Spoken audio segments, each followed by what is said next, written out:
وهوبا الله الله الله يا بلادنا الله الله يا بلادنا الله الله يا بلادنا الله الله يا بلادنا الله الله اكبر الله اكبر الله اكبر الله اكبر الحمد لله الحمد لله يا رب الحمد لله.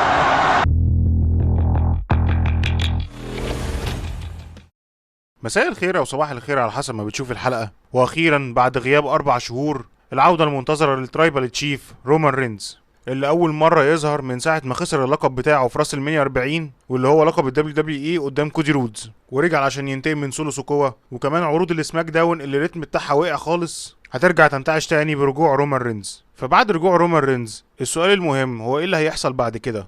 هل رومان رينز هيرجع ينافس تاني كودي رودز علشان يستعيد منه اللقب اللي كان محتفظ بيه 4 سنين وهو لقب الدبليو دبليو اي تشامبيون؟ فدي مستبعده شويه بالذات الفتره دي، لانه لما رجع يهاجم سولو سوكوا ما كانش في نيته خالص ان هو يهاجم كودي رودز، ولو حتى حب ينافس كودي رودز سولو سوكوا والجماعه بتاعته مش هيسيبوه في حاله. فكده مستبعد تماما ان رومان رينز يلعب كودي رودز دلوقتي.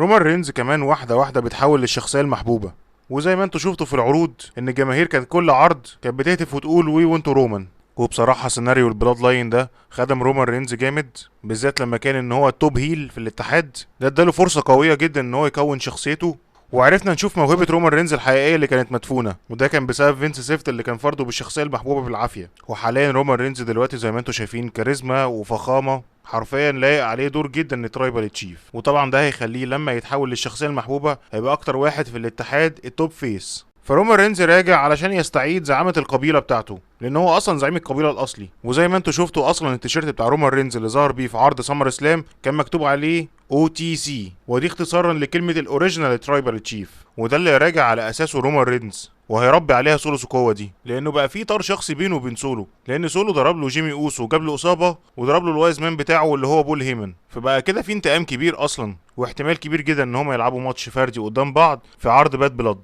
واللي الاحتمال برضه ان اللي يكسب الماتش ده يبقى هو زعيم القبيله، واللي يهمه جدا بالذات ان هو يرجعه علشان يكون العقل المدبر ليه وهو بول هيمن.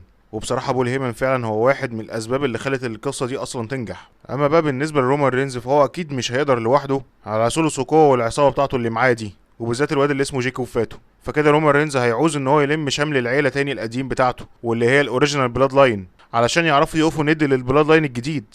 وطبعا احنا عارفين ان الاوريجينال بلاد لاين الاوسوس وسامي زين، وطبعا احنا بقينا نشوف الفتره دي كتير جي اوسو وسامي زين بيجتمعوا مع بعض في ماتشات تاج تيم. وكمان سامي زين خسر لقب الانتر كونتيننتال بتاعه في سمر سلام، فكده خلاص هو بقى فاضي وجاهز انه يرجع تاني للبلاد لاين. وده هيوصلنا في الاخر لماتش كبير جدا وقوي هيحصل في عرض سرفايفر سيريس اللي جاي، هيكون بين البلاد لاين الجديد والاوريجينال بلاد لاين، وده هيكون ماتش الوور جيمز. بس دايما احنا بنشوف كل سنه ماتش الوور جيمز ده بيكون 5 قدام 5، فالبلاد لاين الجديد هيكون سولو سوكوا وجيكوب فاتو وتاما تونجا وتونجا لوا، فكده يبقى ناقصهم واحد، واللي احتمال كبير قوي يكون اخو تاما تونجا وتونجا لوا وهو هيكو ليو. وهيكو ليو برضه كان بيلعب في اليابان، لكن خلاص العقد بتاعه معاهم خلص ومضى مع الدبليو دبليو اي، بس لسه مستنيين اللحظه المناسبه انه يظهر فيها، والاحتمال كبير قوي ان هو ينضم مع فريق سولو سوكوا.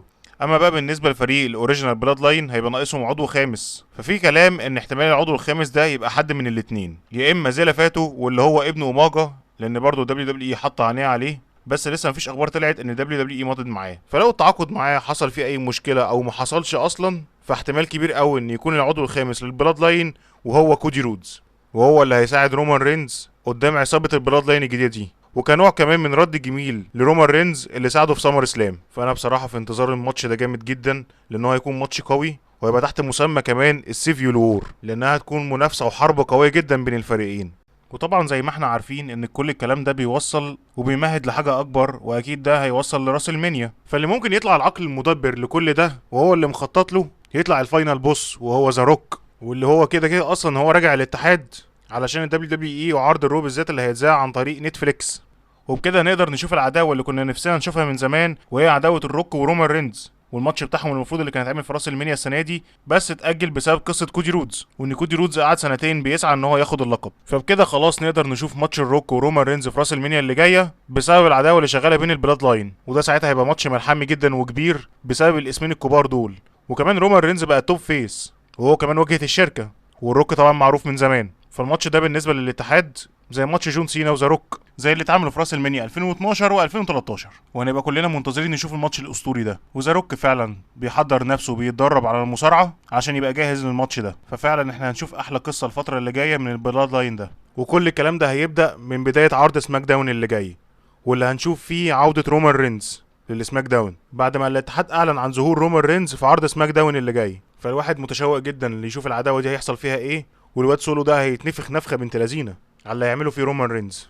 اعربي يا ألفت اللي بتمشي على الترعه بالعربيه وتخبطي في الناس. فتوقعوا في بدايه ضرب في عرض سماك داون اللي جاي. كله طبعا متشوق يشوف ايه اللي هيحصل عشان يعرف الاحداث دي هتتبني ازاي. وهنا انا اكون خلصت معاكم. ما تنسوش بقى اللايك والشير والسبسكرايب وتفعلوا زر الجرس. سلام عليكم. Roman Reigns like never before. The greatest performance in the history of Roman Reigns' career. The most violent, the most diabolical, the most dangerous. A beast slayer, a conqueror's conqueror, the goat of all goats. So that they say at the end of the match, ladies and gentlemen, your winner, the ultimate needle mover, the head of the table, the tribal chief, in God mode himself, Roman